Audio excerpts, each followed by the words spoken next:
A very happy new year to you all now that we've finally got round to it on January the 21st. Because, like most things in the upside down, not self normal world, January the 1st has absolutely no correspondence with any natural solar or lunar cycle. And in fact, it's far too early to be making any kind of resolutions or conclusions or ambitions about the following year, which is why they mostly fall apart by the end of the month.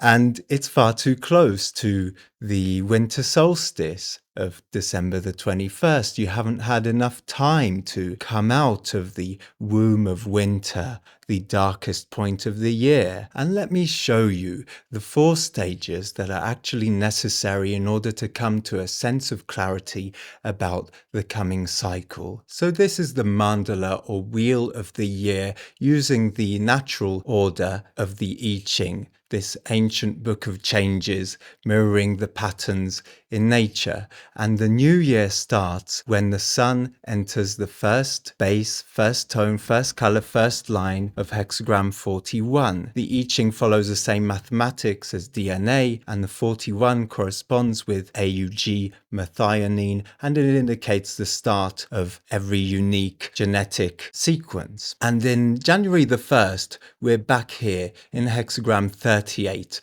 the fighter. So the thing we feel most of all on that New Year's Eve is tension, really. It's a very adrenalized gate. And so it's very easy to jump on that fighter energy and think, this is how I'm going to tackle the new year, when you still haven't fully reflected and analyzed the old cycle. The 38, as part of the channel of struggle, is about fighting for meaning. So this week between the December the 30th and about the 5th of January is really about feeling into what has been meaningful. Who has been a useful ally? Who have you had to fight against in the previous cycle? And not just jump on that energy to try and do something new, which is inevitably going to result in more struggle because, as I said, you haven't fully taken the time to feel into it. And then we move into the 54, the gate of ambition, which is about sensing what has been transformative for you spiritually and materially in the previous year, and what kind of cycle do you have the drive to begin. And again, it's not the time to jump on that energy, but to feel into it as we move into the following week, hexagram 61, inner truth. Again, coming to what has been meaningful for you, what has inspired you, and what do you want to carry on into the next cycle. And finally, about the 15th, 16th of January, that week, we move into gate 60, the hexagram of limitation in the root center, with the first line, its foundation being acceptance is the key to transcending limitation. So this is about seeing the difference between what we wanted to happen from life or ourselves and what actually happened, and what we've learned about respecting the limitations of our own energy, resources, time, money, our possibilities that are available to us in terms of where we are, where we're living, what we're doing, who's around us, seeing what we've got to work with, and also letting go of the old cycle, of course, before on the 21st, 22nd of January, we come into the 41st hexagram, which is called decrease or contraction. Now, why does every new cycle start with contraction? Because we're working with limited resources, whether that's biologically on a cellular level or for us in our life. We're always limited, and the mind doesn't like to accept limitations. But if it doesn't, then you don't have a realistic place to start the new cycle from. And on another level, this gate is part of the channel of recognition of feelings, of the burning desire for new experiences. And so the only way to effectively lead ourselves into the future is by contracting down all of those fantasies and visions and possibilities into a focus, a recognition based on what, where, and who is meaningful to us, what we have the drive and ambition for, what inspires us, and what is the reality of the limitations we have to work with in order to come to this sense of clarity about the initiation of the next cycle. Does that make any sense? Let me know in the comments if it does or it doesn't. And what we get to see is that after all that, we then have to let go of that fantasy and that desire, because the harmony to the 41 on the other end of the channel, gate 30, is the gate of the fates of reality. What happens when expectations and hope and desire meets reality? Well, this is why this emotional channel, when you've got it defined in you, like my Julie, it has a wave of a crescendo of hope and desire and expectation and excitement, and then inevitably the crash of disappointment when it meets reality. So we kind of have to take that sense of clarity and vision and not try to push it or force it to happen, but instead use it as a reference point together with our strategy and authority to see, yeah, what comes to us that corresponds with that or not. We may be surprised by our inner authority, by life. The mind doesn't know best for sure,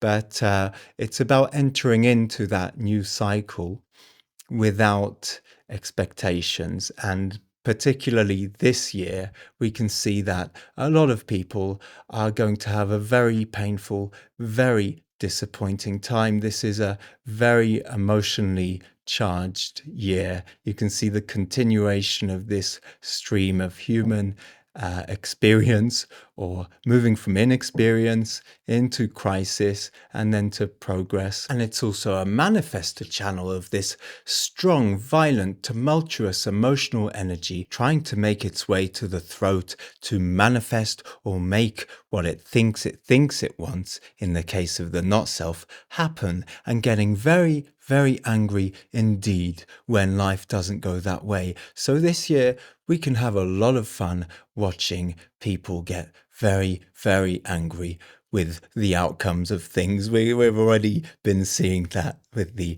US election. Some people are over the moon, some people are extremely angry. It's just a funny show, because most people don't realize that we're part of a living organism called planet Earth that has its own evolutionary agenda, which has very little to do with you or me personally.